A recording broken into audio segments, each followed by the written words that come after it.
The house at the end of Ridgewood Lane. They told me not to go to the house at the end of Ridgewood Lane. Everyone in our town knew the stories. It was the kind of urban legend that teenagers dared each other to explore and adults whispered about at bars after a few too many drinks. The house had been abandoned for decades, its paint flaking away like dead skin, its windows gaping open like hollowed-out eyes. But I didn't believe in ghost stories. So when my friend Kyle bet me $100 that I wouldn't spend a night there, I laughed and took him up on it. "Easy money," I said, stuffing a flashlight and a sleeping bag into my backpack. Kyle looked uneasy as he handed me the key he'd stolen from his uncle, who owned the property. "Just don't mess around in there, okay? People say weird stuff happens," he muttered. I shrugged it off and set out at dusk. The house looked even worse up close. The porch sagged, and the wooden door creaked ominously when I pushed it open.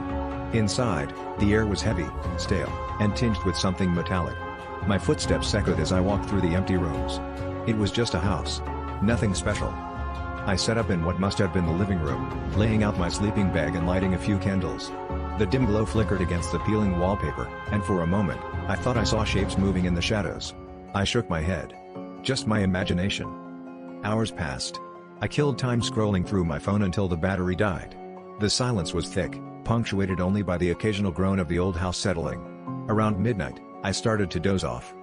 That's when I heard it. A soft scraping sound, like fingernails on wood. My eyes snapped open. The sound was coming from upstairs. I told myself it was just an animal, a raccoon or a stray cat.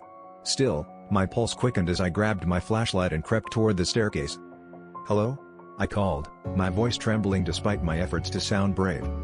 No answer. The stairs groaned under my weight as I ascended, the beam of my flashlight slicing through the darkness. The second floor was colder, the air sharp and biting. The sound came again, louder this time, from the end of the hallway. I hesitated. Every instinct screamed at me to turn around, to leave, but curiosity, or maybe pride, kept me moving.